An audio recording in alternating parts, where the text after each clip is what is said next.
Hello, no countdown today because it's all gone a bit wrong. again, honestly, it would be weird if I started show. I'll tell you what happened in a minute. But what I'll do is I'll say welcome to Real Magic Review. I'm going to put the thing, where's the thing that I can see comments? Oh gosh, where is it? Oh no, I want to see the comments. Right, oh there it is. Boom, there you go, yay, you're there, I couldn't see him. So, I'm going to press the button. Welcome to Real Magic Review. I'm going to talk a load of bobbins for about the next 10 minutes probably about Swarm.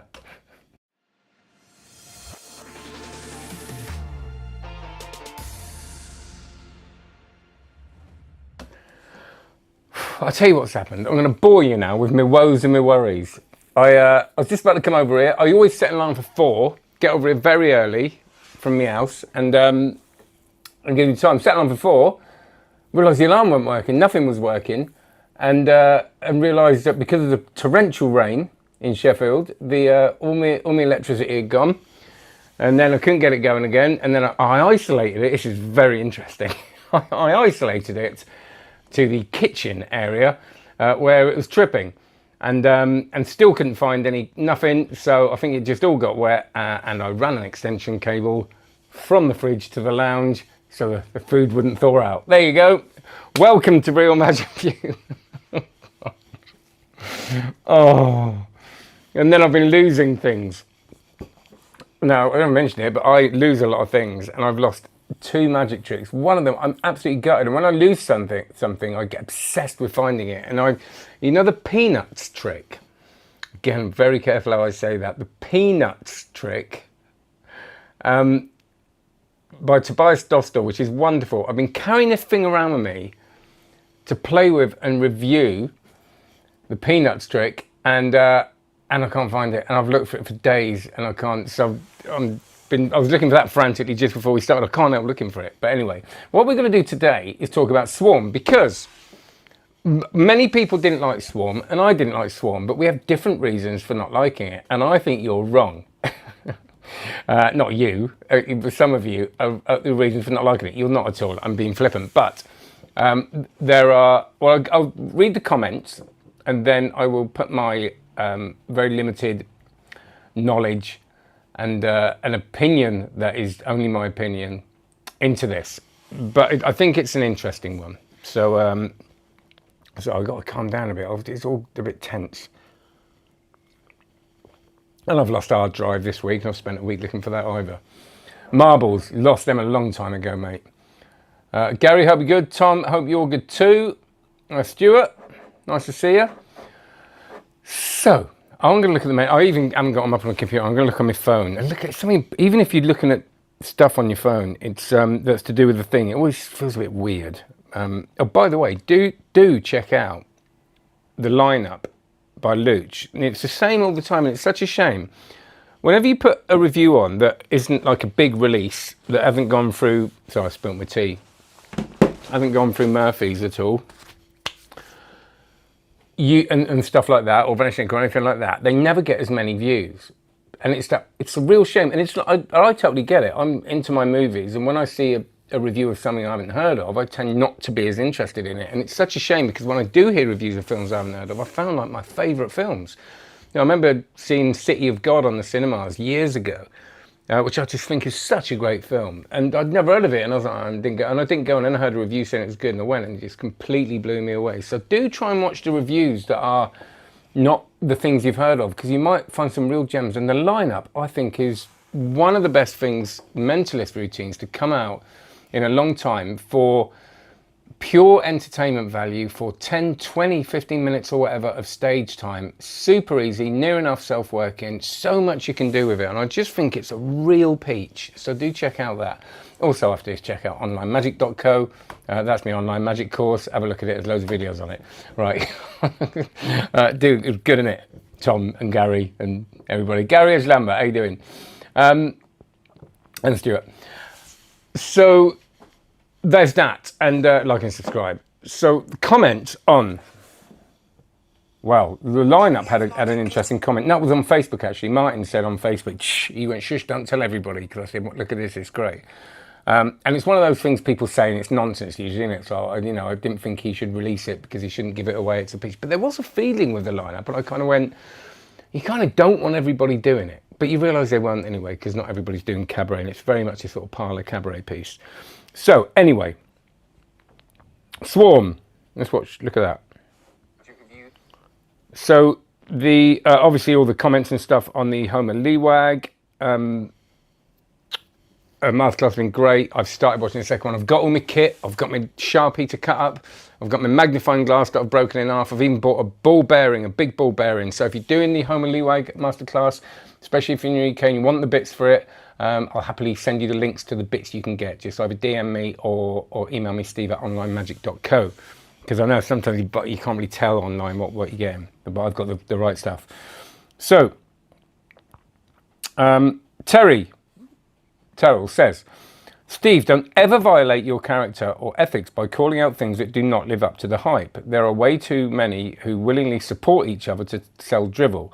Thanks, and keep keeping on. Now, I thought that at the beginning was saying that I had violated my character. I don't think it was, Terry, was it? But it might have been. That's all right. No. But I think you're saying that I shouldn't have said, no, I didn't say it was good. I said it was rubbish. But I have reasons for that differ from some people. And you're right. I mean, it's very difficult, isn't it? I'm going to be sort of devil's advocate here. Because when a friend brings out a trick, you tend to have that confirmation bias of seeing the good in it. And I don't think this is a good trick. I think if I'd have seen it in certain situations live, I probably would have thought it was good. The trailer doesn't make it look good, but I think you're right. It was like I usually say that I don't usually review tricks that are not very good because I just don't bother. They're a bit insignificant. But this had a high price point. I was going to say it's from a reputable company. Well, what was when the first abstract effect stuff came out, I thought it was great. I really liked the mini kind of. What is it called? Not static. What's it called?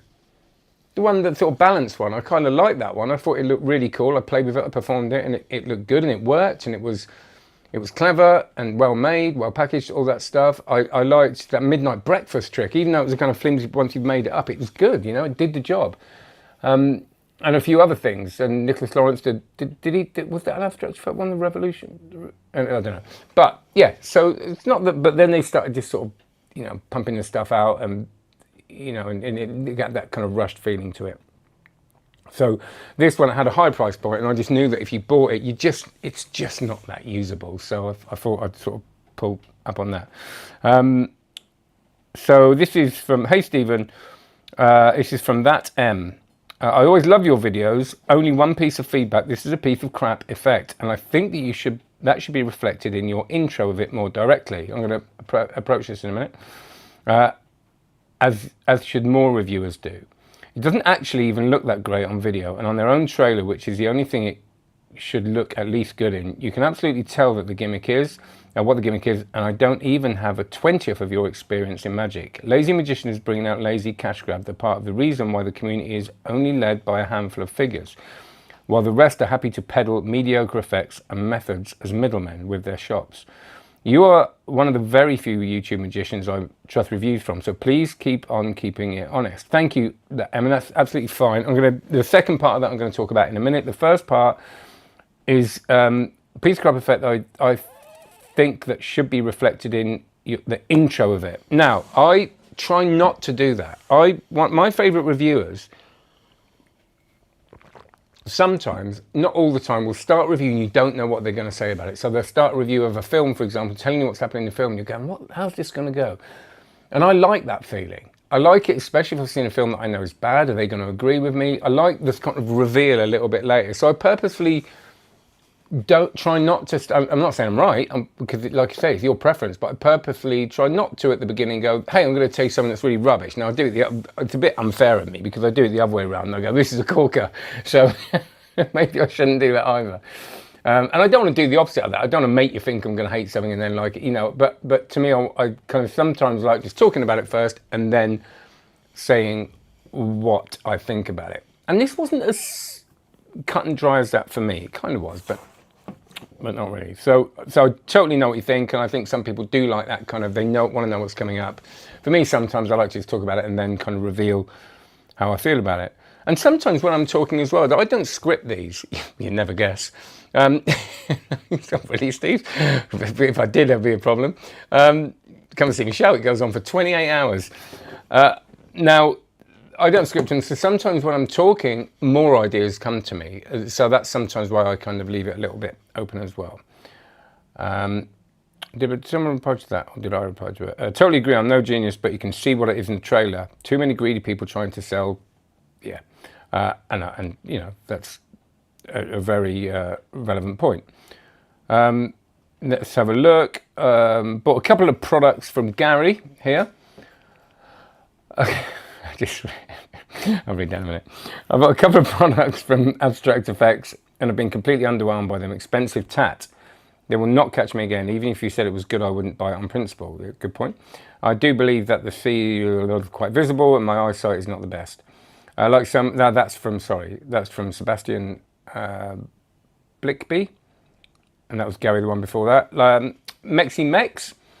Like so many of AE products, they had a brain fart about something that may be good, cool, interesting. Then after they tested it, they discovered it wasn't, but for effort, put it out anyway.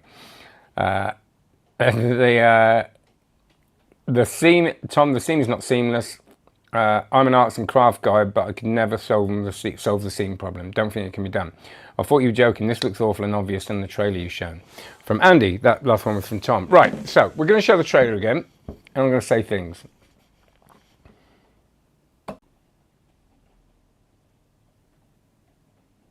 Abstract Effects presents.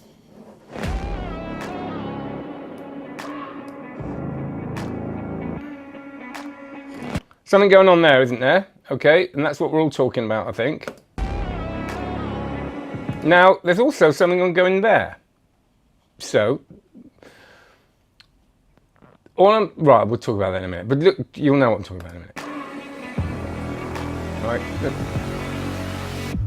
So there's something visible in this trailer, in all of this stuff, right? I think, and I said, look, I said in the review, and I'm not saying I'm right at all. I'm saying in the review that I thought the first time I saw this, I stood back, I looked at it totally, just kind of watched what was going on, and just thought that was pretty good. First time, right? Second time, not so much. It was like, looks pretty good change. Now I could see the thing obviously, but I'm looking at purely the change, as in I've seen it once, right? I think this looks good. I think it's fine. It's not great, but I think it kind of does what it does. Don't I? I mean, this is, you know, kind of weird. Yeah, that looks all right, you know. That looks all right. That looks like could have tidied up. Right, so the first thing is, I'm going to say, yes, there's a thing that's visible in this, right? We are seeing that, and I'm just playing devil's advocate. I'm not saying I'm right. That's true, by the way. I'm not just trying to, you know, take the easy way out. We're seeing that again and again and again and again and again and again and again, right? So we're looking at it first and going, I think my thought process with watching this trailer is I watch it first and I go, oh, and then I look at it again and go, hang on a minute. And then first time, you know, but that's the same with a lot of magic tricks. I think that seeing the seam is the least of this trick's problems. If you show this to someone and you get everything in position well and it goes bang and you carry on with the trick, I'm pretty sure they're not going to see that because of the way change blindness and inattentional blindness works and the way misdirection works. In the same way as if you do a color change, right? If I do a palm color change quite a lot, I don't know, a decade or something, but I do a color change quite a lot, and sometimes you know, if it's a bit hot or something, I'll kind of do it and I think, yeah, that was a bit iffy, but it'll still get the reaction because when you've got to understand where the eye is drawn and what happens when people see a change or a surprise or something they're not expecting. They will see that big thing, the color change, the thing change, And then they'll start to process it because they're not expecting it. They can't process it before. And the time it takes for them to look at it and go, hang on a minute, and to notice what they're not really looking for, because it is clear because we're seeing it and you watch it on the review, which was a bad idea really. But you look at that and you go, right, oh, that's changed. And by the time that's happened and you start processing it, the thing's cleared up and it's out of the way. That'd have been fun. I nearly got rid of a cup of tea then. And that really is the first time you see that one change. I reckon that most people look at it and then see the thing. And the big mistake of that trailer is they show it loads of times. Of course, you then go, oh, for the second time and the third time. And if you don't know what's coming up, it's the same with a colour change. It's the same. You watch something like I talk about this an awful lot, and I apologise. I talk about this a lot on the course. If I was to sell how to do my cups and balls routine, which I kind of do, it's on my course, onlinemagic.co, which isn't mine, it's the Vernon routine, the Cellini Gazzo people do, all that. And I was going, right, this is how you do the melon load. You'd look at that and go, well, we can see that going in there. Because it all works in the context of the routine. So that, whatever you can see there is, again, the mistake of the trailer is when you're performing it, the person is there and he talks about where to position things, and they don't really see it from that angle. It's more of a down thing. But the trailer's filming, I think it comes down to, again, rushing stuff. It's like banging a trailer together and looking at it and going, having the time to cut it. And I don't mean cut it to be deceptive. I mean, cut it to make it look like as the spectator would see it. The spectator isn't looking down at it like that. It's too lit. It's all kind of looks bad, right? I'll agree. So I think the problem with this trick is that it's really hard to get into play. It's too fiddly for what it does. And it breaks. It broke on third go for me. And a lot of these tricks that use the same principle break for me. And I'm pretty clumsy, but I really tried not to be with this. But I want something that I know is going to work. And there's just the way it all goes together is going to put tension on certain things. And there are things you can do that they say that to avoid putting tension on this. But the fact of the matter is, I did it 3 times, it broke, and it wasn't something I was going to start putting together again. And it's way overpriced. It's flimsy. It's, like you said, it's a bit tatty. It's not packaged well because, it's a flimsy packaging, so mine came up all bent. And to be honest, it broke, and I chucked it away, and I'm not getting out of the bin again. It's not worth me fixing. So, and I'm not saying that as I'd pass it on to someone, but it's going to be, I'm rubbish at fixing stuff like that. So it's just not going to work. And that's the problem with it. So it's using a principle that isn't new. It'll work in a lot of situations. I think it will work at gigs. It's just, there's a good chance it's going to break, and it's not made very well. And again, it's super fiddly to get in play. The work, you might as well learn a bit of sleight of hand, because the work of getting it in and out is kind of sleight of hand-ish anyway. So, you got to do things that aren't easy. So it's not like it's a complete self-worker either. So that's my opinion. I'll just go to the comments.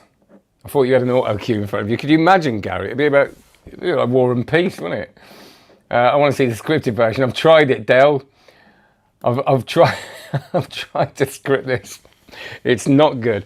It's like the story of the first time I did stand up. I did stand up for about a year in London, years and years ago, back in 2000, I think. And I went on stage first time I did stand-up, and I was street performing at the time, so I was used to an audience. I was really nervous. I was just about to start what I'd written, and something happened in the audience, and this woman came up and we had a laugh, and it was just really funny, loads of improvisation. I didn't do any material. I thought I'm quite good at this. I kind of stormed it, And then I invited friends, kiss of death. I did my scripted stuff, and it was just awful. It was a proper traditional death on stage. Not one laugh, just kind of embarrassment. And then I had to go back to the table with my friends on it, and they weren't even friends I knew well enough to laugh about it. It was like, oh, it's awful. New girlfriend, it was just hideous. I can't do scripts. I basically, I can if someone else writes them probably, but then I'll never remember them. Yes, you're right, Del. It is. It is, but there's kind of more to it than that. Can you tell us the price of Swarm? What was it again? It's like $45 or something. I mean, it's, All right. It's always enjoyable to see someone Google things. Right? All right, let's have a look. Here we go. Let's see. I'm going to go straight to. Right. Let's see how much it is. Just on a 37 quid. It's about $45, isn't it? Yeah. It's a lot of money, that. So yeah, that's loads, isn't it? Yeah, it can be covered. And Tom, hello everyone, I'm new here, just rediscovered. Oh, thanks for sorting Channel Magic after about 20 years. That's great, Tom. Having fun catching up with new innovation. It's good, isn't it, Tom? I love that thing of getting back into something. Even if you have a couple of months off, you know, a couple of months, even two. That's two there, because it's a couple. Even if you know, it's nice to get back into it, and I'm really into it at the moment. And it started all with Home and Leewag's masterclass. And I'm always into it. Don't get me wrong, but I had about a month where I was you know, not into it, and I'm really getting into stuff and getting back into contact juggling and going to the gym again. I think everything happens in sort of ebbs and flows, doesn't it? Oh, that's nice, Gary. Thanks. I agree with Steve. You don't have to. Yeah. Murphy's needs to have a rule that all trailers should include real-world performances to real people in the trenches. That will weed out the bad tricks. I know what you mean. It's a difficult one, isn't it? And but something else happens.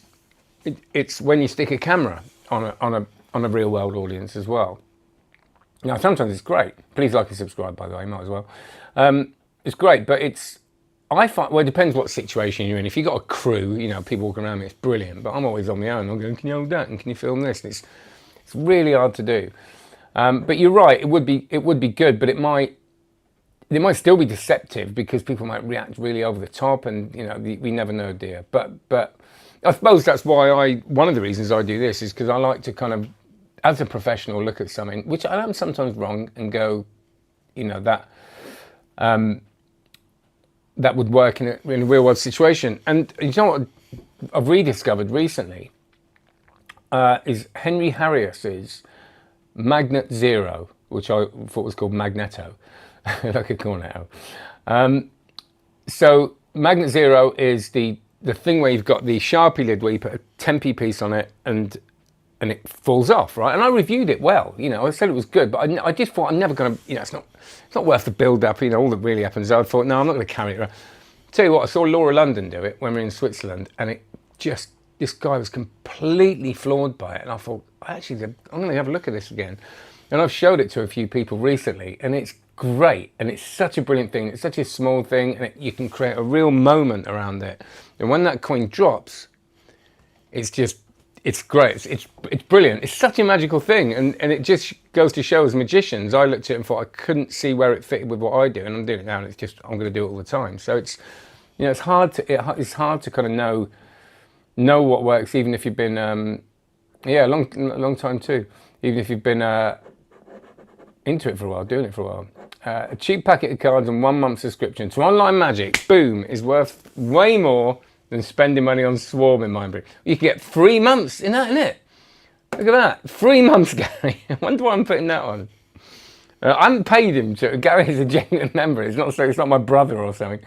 4 months subscription, yeah, good. Someone should write a book about performing while your girlfriend's in your. I got so nervous when I did this show the other day because I was with these two guys making a documentary, doing a masters in London. They're making it on me. Nice, isn't it? And then they came to a gig with me, and I was so nervous because I hadn't done a cabaret for a while. And they were filming. I thought, I hope it's a good one. I always improvise, so I never really know how it's going to go, even though usually it goes all right. And then I had friends in the front row, right there. Matt Windsor, Amy. You know, that's a phenomenal magician, very good friends of mine. Amy'd never seen me perform. I've known her for years, and I was so glad it went well, and it seemed to go quite well, but it was not my favourite environment. Could go cold. What's that, Tom? I've forgotten. I've lost my thread, maybe. Is anyone going to Blackpool? I'm going, Tom. Yeah, I don't know, actually. I think so. There's loads of stuff happening next year, and I keep forgetting when things are. If I find my Tobias Dostal peanuts, I'll go. And that hard drive I've been looking for, and 20 other things I've lost this week. Right, so I think that's it. 25 minutes of waffle. You have a few, I'm a little bit behind, so you have a few minutes to say stuff. And, oh yeah, video, yeah. Well, we got to see a documentary. I watched GPS the other day. I've never laughed so much at a horror film. Yeah, I was in a short horror film. My acting, I did acting. And called GPS. And if you ask me nicely, I'll put a link somewhere for you to watch it. My friend Stefan directed it. It's a lovely story, actually. You know, I was at Ronsday, a magic convention years ago, and I met a guy from Brussels for like 5 minutes. We just got on really well, and then that was it. And we kind of just sort of said hello. And then years later, only about 7 years later or something, he got in contact with me because we were Facebook friends, and he said, "Oh, I remember you directing this film," and I went and had like 3 days in Brussels shooting this film, and it was it's just lovely how lovely things can happen from just connecting with people, and we forget that as magicians, don't we? I do. I can kind of get really squirrely and work on my skills on my own, and it's that connection. So I think, you know, Blackpool is great, and all the conventions are great for all that. Magic Live or Magic Fest in the USA. Del, I'm desperate to go to the America. I just want to go to America. I've been like once for about 3 hours, and I've got on a cruise ship there once on a gig, but I'm so, because my kids have now just got old enough where I can go away for more than like 3 days because I'm half the time. So I really, really want to go to the States. I can't, you know, be totally honest, I can't afford it just to go. It'd have to be a gig or it'd have to be paid. So I'm working on it, mate. Tabasco sauce, yes, funny. That's a reference to the thing. You and Boris Karloff. Oh, Boris Karloff, love Boris Karloff. All my Magic DVDs are from early 2000s. What should I buy right there? Do you know what, Tom? I'm looking through old stuff at the moment, and nothing is mine. I've just bought a load of Magic stuff, older Magic stuff. I'm finding stuff that I've had for years, that I've, you know, sponge ball stuff and coin stuff, and that I'm just never really got around to learning. So look at what you've got, and I would just start learning, because I don't think Magic's getting better. You know, it's the stuff that I still do is as old as eels. I think there's good stuff coming out and there's amazing thinking, but work what you got. Go to what your Magic DVDs you've got. If you're looking for anything specific, feel free to DM me, or, you know, ask in a comment here, and I'll help you out. But, you know, I just stick with, you know, it'd take me years to go through. It would take me the rest of my life to learn anything on that bit of my shelves. So, but, you know, I reference this stuff all the time, especially the stuff that's been still in the cellophane. I did reference my Talk About Tricks books the other day to look for something. That was good. Magic Live would be good. It'd be great, wouldn't it, Tom? Right, I'll just keep waffling on. But, let me know if there's anything specific you want me to talk about on these videos. Next Thursday, I'm not here. I'm on a gig. I may do one on another day. I will pop up live just randomly to do random live reviews when I haven't got time to edit and stuff. But do also check out the lineup review. Do, because I'm not saying it's a great thing to watch. I'm just saying I think it's a trick that people should know about, and especially if you want to do stuff on stage, something nice and easy. And again, I'm no affiliation. It's, you know, I'm not getting money for it. I did shoot the tutorial. I like it that much in this office. Chico, enjoying here in Las Vegas. Oh, I bet you are. I want to go there and see all these shows, mate, as well. That's what I want to do. So, yeah. There you go. God, you can tell I haven't seen anybody all day. I can't stop talking. Have a great one. See many of you on the onlinemagic.co live session, where I'll be talking about impromptu ring tricks, and we'll be sharing some card stuff. I think Dave's going to share some stuff as well. And special guest Mark Leverage next week. Boom, on Wednesday. Well, looking forward to that. What a legend. So take care, everyone. Go right now, onlinemagic.co. Have a look at it, and see you very, very soon.